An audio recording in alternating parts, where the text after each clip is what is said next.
옛날 조선시대 한양에 공부하고는 담을 쌓은 수철이라는 아이가 있었습니다. 수철이는 지체 높은 양반집 자제였지만 책 읽기를 싫어하고 틈만 나면 놀러 다녔기에 부모님 걱정이 이만저만이 아니었답니다. 수철이를 염려해 밤잠을 이루지 못하던 부모님은 고민 끝에 지혜롭기로 소문난 철관대사를 찾아갔지요. 아이가 공부를 멀리하고 밤낮 놀기만 하니 걱정입니다. 대사님, 뭔가 아이의 마음을 바꿀 방법이 없을런지요? 아이 이름이 수철이라고 했었지요? 네, 그렇습니다. 수철이는 명석한 아이이니 공부만 열심히 한다면 장차 이 나라의 동량이 될 것입니다. 사주를 보아하니 방법이 하나 있긴 하구려. 어려운데 하실 수 있겠소? 솔깃해진 부모님은 철관대사의 말에 귀를 기울였지요. 아니 근데 이게 무슨 소리랍니까? 철관대사는 앞으로 7년간 수철이를 자기에게 맡기라는 것이었습니다. 자기에게 수철이를 맡기면 한양을 떠나 시골 암자에서 수철이에게 공부를 가르치겠다는 것이었죠. 부모님은 눈앞이 깜깜해졌죠. 물론 철관대사는 학식이 높기로 소문난 스님이었습니다. 양반집 자제의 스승으로 손색이 없었죠. 허나 귀여운 아이와 7년이나 떨어져 살아야 한다니요. 한참을 고민하던 부모님은 결국 수철이의 장래를 위해 철관대사의 제안을 수락하고 말았답니다. 대사님, 우리 수철이를 꼭 좀 부탁드립니다. 그리하여 수철이는 철관대사를 따라 깊은 산속 암자로 떠나게 되었습니다. 사람도 집도 넘쳐나던 한양을 떠나 숲속 절간으로 오게 된 수철이는 너무나 좋았습니다. 나무 사이에서 들리는 새소리와 졸졸 흐르는 시냇물, 파릇파릇한 풀잎 사이로 불어오는 바람이 모두 신기하기만 했지요. 금세 수철이는 산속을 쏘다니는 재미에 푹 빠졌지요. 그렇게 매일매일 신나게 놀던 수철이는 문득 궁금해졌답니다. 분명 대사께서는 공부를 가르치기 위해 자기를 데려왔는데 며칠이 지나도록 책 한 번 펴본 적이 없었으니까요. 해서 철관대사께 연유를 물어봤지만 대사는 빙글빙글 웃기만 하는 것이었습니다. 당분간 너한테 글 공부하자는 소리는 안 할 것이다. 그러니 어디 한번 놀고 싶은 만큼 신나게 놀아보도록 해라. 신이 난 수철이는 활동 범위를 더욱 넓혔지요. 어느새 산자락에 있는 화전민 마을까지 가보게 되었답니다. 하루는 화전민 마을에 내려왔는데 어디선가 또래 아이들 목소리가 들리는 것이었습니다. 수철이가 가보니 마을 아이들끼리 개울가에서 그물로 민물고기를 잡으며 노는 것이 아니겠습니까? 재미있어 보이는 터라 신나게 구경을 했지요. 안녕?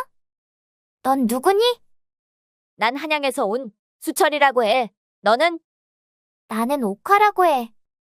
너도 같이 물고기 잡아볼래? 수철이는 옥화의 손에 이끌려 개울 속으로 걸어 들어갔죠. 옥화는 정말로 예뻐서 뽀얀 피부의 눈동자는 별처럼 빛났답니다. 한양에서도 이렇게 예쁜 소녀는 본 적 없을 정도였죠. 거기다 양반집 아이들에게서는 볼 수 없는 생동감이 넘치고 있었습니다. 해서 옥화가 이름을 불렀을 땐 내심 수철이의 가슴이 도곤도곤 하는 것이었죠. 그렇게 둘은 함께 물장구를 치고 그물을 휘두르며 신나게 놀았답니다. 오늘 정말 재밌었다, 그치? 응. 나도 오늘 즐거웠어. 내일 또 놀자. 그 뒤로 수철이와 옥화는 어딜 가든 꼭 붙어 다니는 것이었습니다. 둘은 꽃이 핀 들판을 뛰어다니고 계곡에 흐르는 물가에서 고기도 잡았답니다. 산그늘에서 산딸기, 산머루를 따먹었을 때는 또 어찌나 달콤했는지요. 그렇게 둘은 즐겁고 재미난 시간을 보냈지요. 수철이는 산속 생활이 정말로 행복했습니다. 한양에서는 절대 이렇게 즐거운 일이 없었으니까요. 수철아, 오늘은 산에서 송이버섯을 딸 거야. 너도 같이 가볼래? 그래, 어디 한번 가볼까?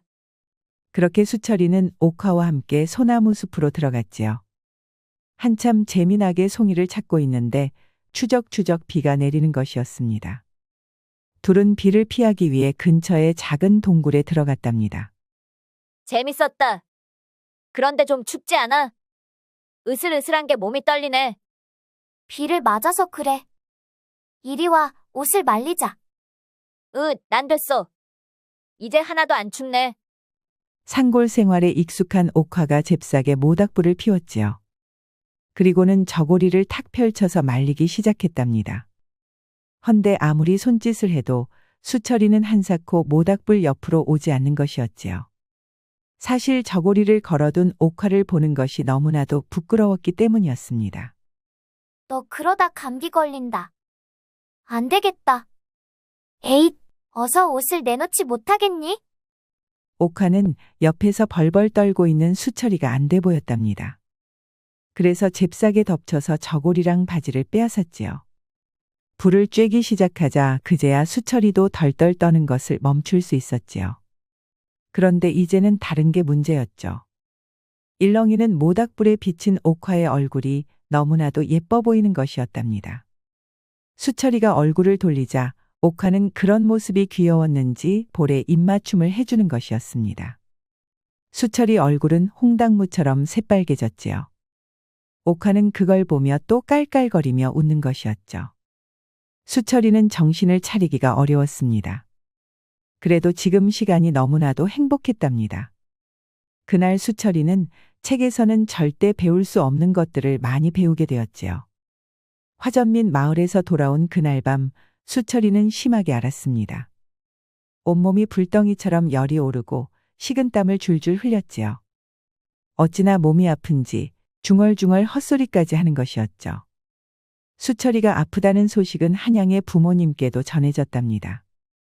깜짝 놀란 부모님은 불이 나게 암자까지 달려오셨지요. 수철이가 비 오는 날 놀러 갔다가 병이 났다는 것을 알아낸 부모님은 매우 크게 화를 내셨지요. 아니, 대사님.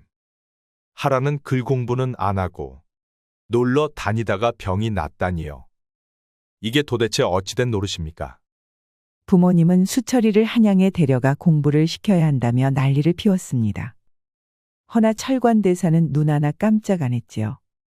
약속은 7년이요.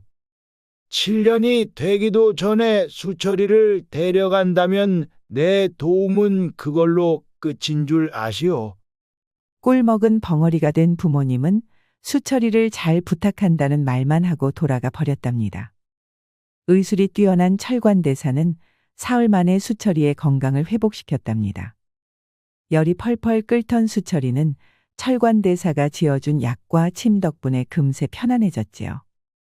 헌데 수철이는 다 나은 뒤에도 머리는 멍하고 눈은 별이 보이듯 번쩍거리기만 했죠. 이게 다 옥화 생각 때문이었습니다. 비 오는 날의 추억 이후 수철이는 밥을 먹을 때도 옥화 생각, 잠을 잘 때도 옥화의 얼굴만 어른거렸죠. 온통 옥화가 머릿속에 꽉 차서 다른 것은 생각도 할 수 없었답니다.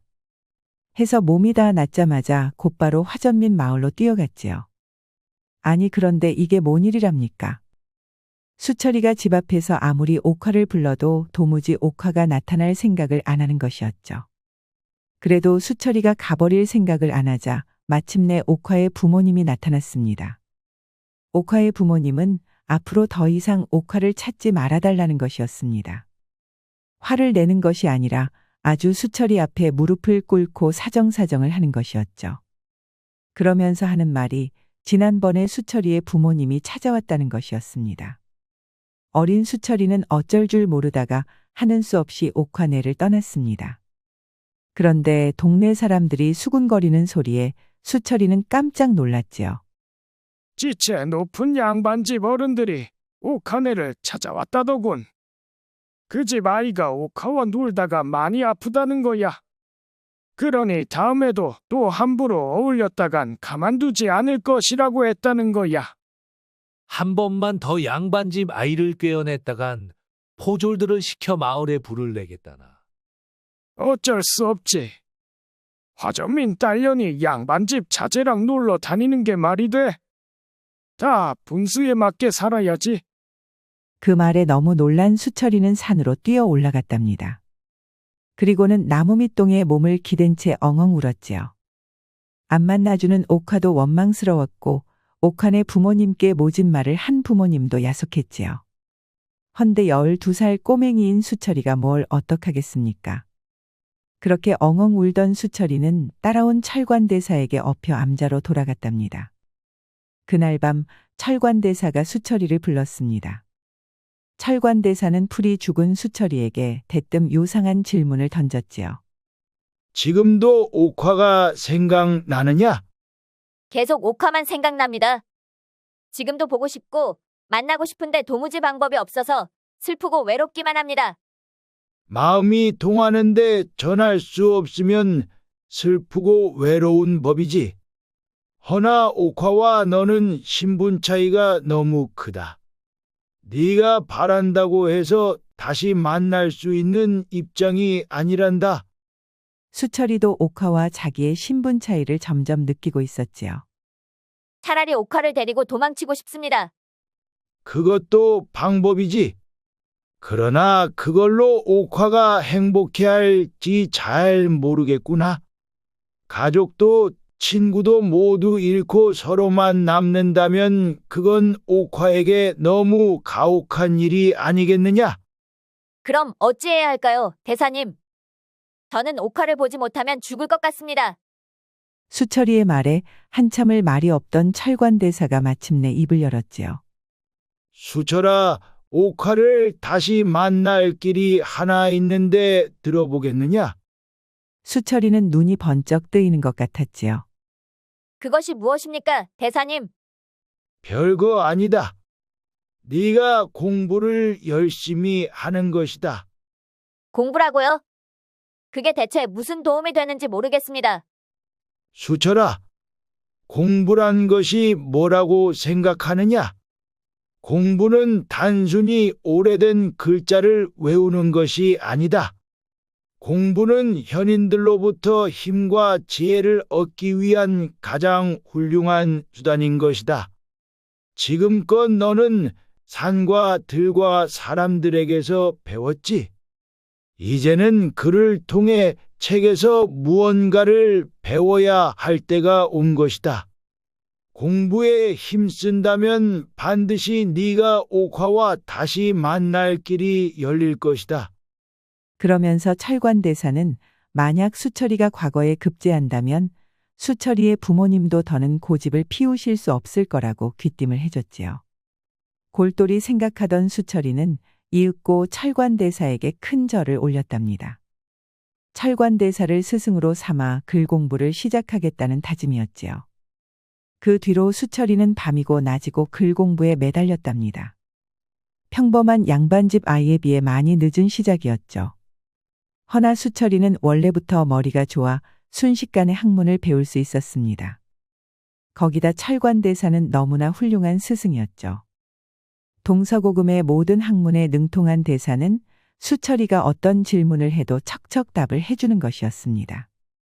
그뿐인가요? 수철이가 드디어 공부를 시작했다는 소식에 부모님은 뛸 듯이 기뻐하며 책이고 문방사오를 부족함 없이 보내주었지요.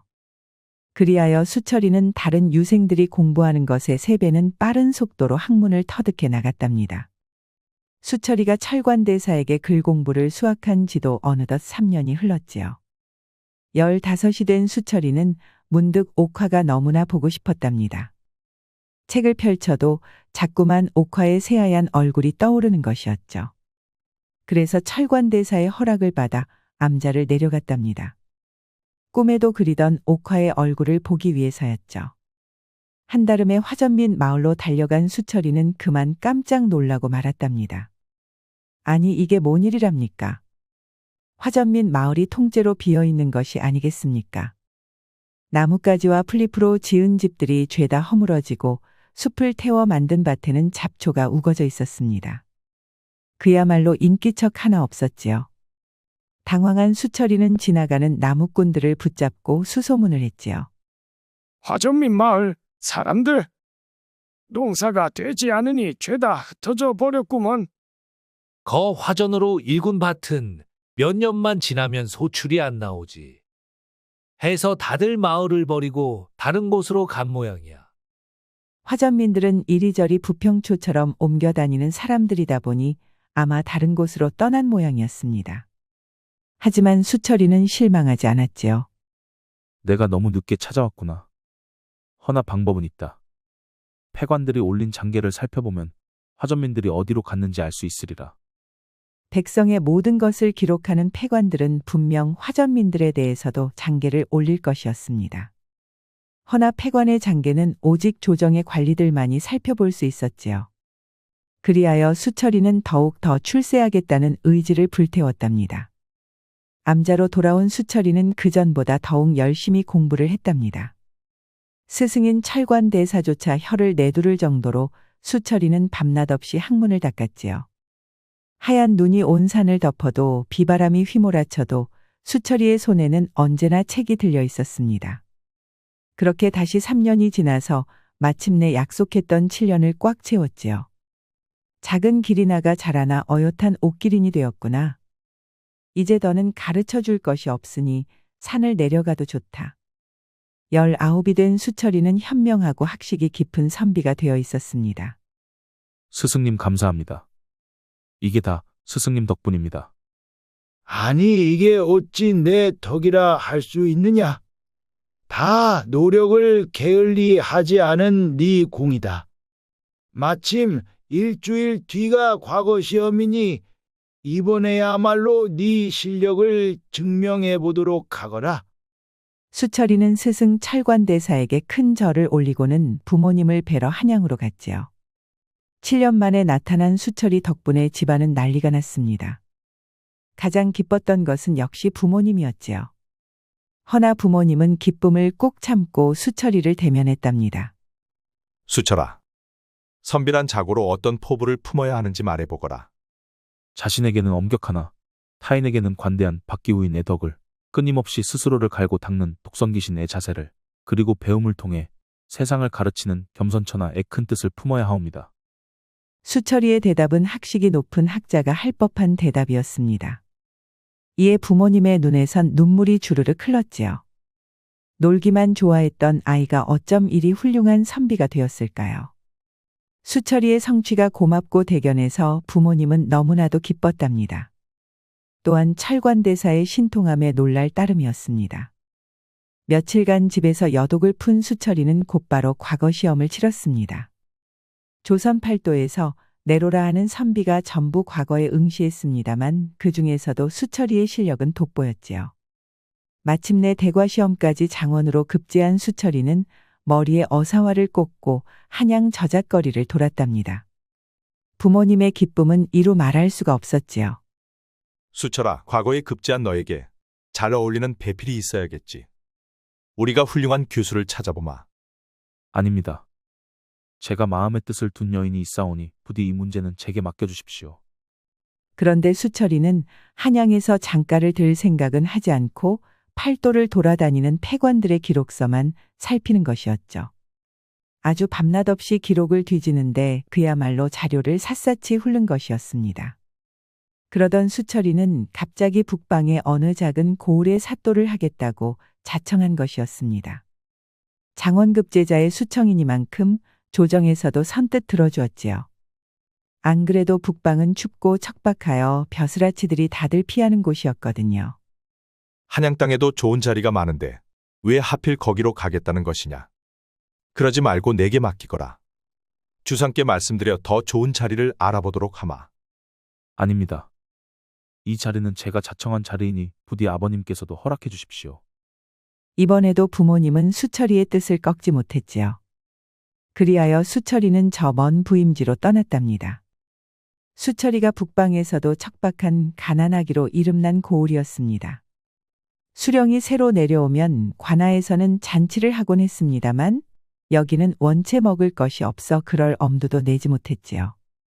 수철이가 고을에 도착해서 보니 백성들은 허름한 옷을 기워 입고 제대로 먹지를 못해 비실비실하고 있었습니다. 백성들은 듣거라. 하늘에 받은 목숨 가난하고 비참하게 살아서 되겠느냐?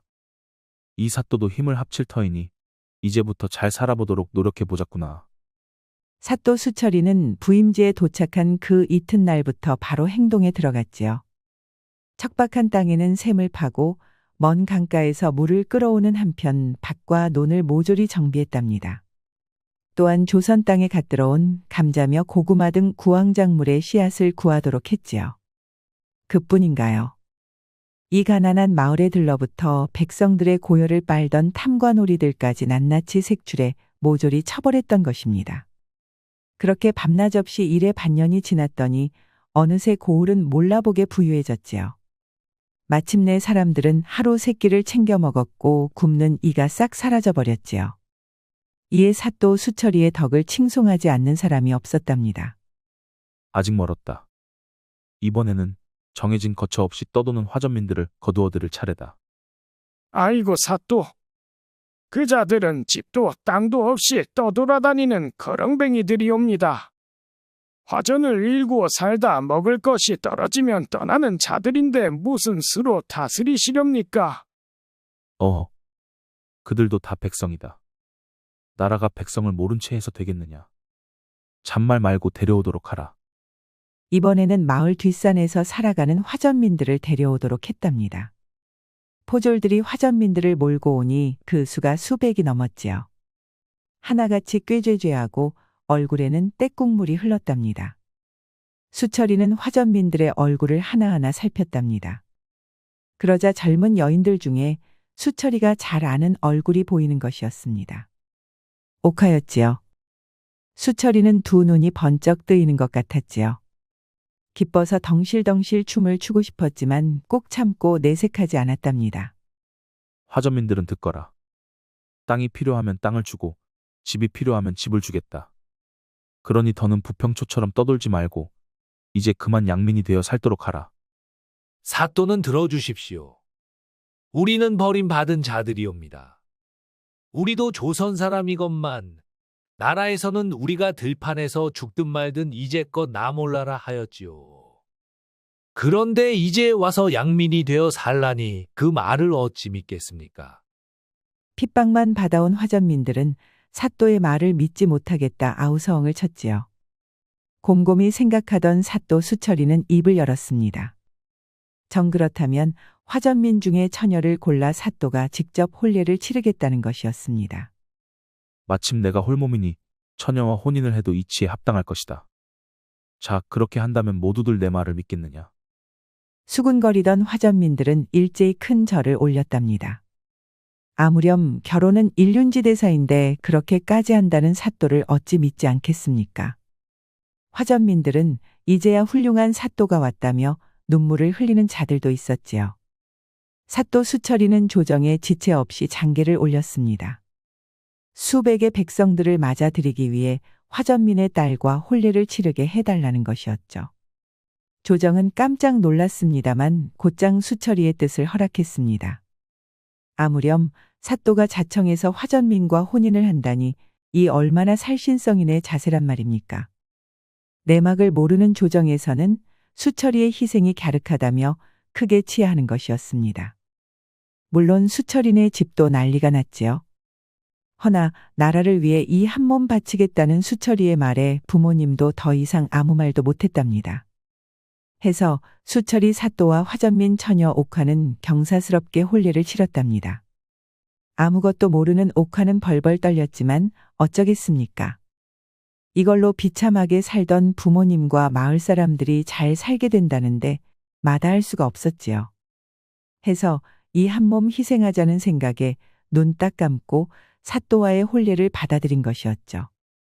그래도 서글픈 마음을 어찌할 도리가 없었습니다. 그리하여 혼례가 진행되는 내내 옥화의 두 눈은 눈물로 젖었답니다. 자, 이제 고개를 들 거라. 알겠사옵니다, 사또. 어허. 이제 혼례를 치렀으니 사또라고 하지 말고 서방님이라고 부르도록 하라. 조촐하게 벌인 잔치가 끝나고 마침내 신방에는 사또와 옥화만 남았답니다. 옥화는 사또의 말에 마침내 고개를 들었지요. 자, 내 얼굴을 알아보겠느냐. 아니 이게 뭔 일이랍니까? 옥화는 두 눈이 휘둥그레해졌지요. 사또가 글쎄 꿈에도 그리던 어릴 적 추억에 수철이 도령이 아니겠습니까? 그 어린 시절 아무것도 모르던 나이에 알았던 첫사랑이었던 사람인 것입니다. 아니, 수철이 도령이 아니십니까? 이게 어찌된 일이란 말입니까? 어른들에 의해 강제로 떨어진 이후 얼마나 울었던지요. 보고 싶은 마음을 억누르며 7년을 살았건만 끝끝내 잊지 못했던 바로 그 수철이가 옥화를 보며 빙그레 웃고 있었던 것입니다. 어허. 서방님이라고 부르라고 했건만. 장난치지 마십시오. 이게 도대체 어찌된 일인지 말 좀 해보십시오. 제가 숨 넘어가는 꼴을 보고 싶으신 겁니까? 수철이는 그간 있었던 일을 모두 말해 주었습니다. 비를 맞고 크게 아팠던 일, 그 뒤로 옥화와 떨어져서 펑펑 울었던 일, 그리고 다시 만나기 위해 피나게 글 공부에 매진했던 것도요. 수철이가 장원 급제를 하는 대목에선 옥화도 더 참지 못하고 박수를 쳤지요. 그렇게 두 연인은 지나온 세월을 나누며 이야기꽃을 피웠답니다. 마침내 그 긴 이야기를 마치자 옥화의 얼굴은 눈물로 젖어 있었습니다. 정말 감사합니다. 딱 한 번만 더 낭구님을 뵙게 해달라고 빌었는데 하늘이 제 소원을 들어주신 것 같습니다. 아니요. 내가 더 감사하오. 천지신명이여 감사합니다. 꿈에 그리던 옥화를 다시 만날 수 있어 더는 여한이 없습니다.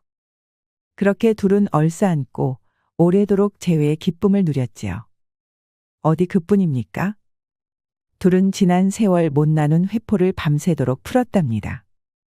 젊은 남녀의 마음이 통했고 이어서 몸도 하나가 되었지요. 그렇게 옥화는 단단한 사내 앞에 모든 것을 내려놓았지요. 보고 싶고 그리고도 보고 싶었던 몸이 하나가 되니 그 어찌 기쁘지 않겠습니까? 새빨간 구멍에서 폭포수가 터지고 두 사람은 밤새 황홀경을 맛보았답니다. 이후에도 수철이는 고을의 선정을 베풀어 온 백성의 칭송을 받았지요. 이에 상감께서는 수철이에게 더 높은 벼슬을 내려주었답니다. 마침내 한양으로 돌아온 수철이는 사랑하는 옥화의 내조에 힘입어 그 벼슬이 좌의정에 달했지요. 옥화도 지극정성으로 노력하여 마침내 자기를 못마땅하게 여기던 수철이의 부모님께서도 두 사람의 결혼을 축하해 주었답니다. 둘은 백년해로 하며 총명한 자식들도 많이 얻고 행복하게 살았다고 합니다. 한편 철관대사는 스승으로서 오래도록 수철이를 음으로 양으로 도왔다고 하니 그 신통함이 이를 데 없는 것 같습니다. 만약 수철이가 어린 시절처럼 노력을 등한시하고 하고 싶은 대로 하며 살았다면 과연 옥화를 다시 만날 수 있었을까요? 옛말에 이르길 하늘의 그물은 엉성하나 이를 벗어나는 이는 없다고 하였지요. 이 말처럼 수철이는 7년이란 세월을 기다린 끝에 마침내 사랑하는 옥화와 맺어졌습니다. 우리도 이 이야기를 교훈 삼아 좌절 앞에서도 때를 기다릴 줄 아는 진득함을 배워야겠습니다. 우리 영상을 시청하신 모든 분들께 행복이 가득하길 기원하겠습니다. 구독과 좋아요, 알림 설정 부탁드려요. 이후에도 재미난 이야기가 많이 준비되어 있으니 다른 영상도 꼭 보러 와주세요.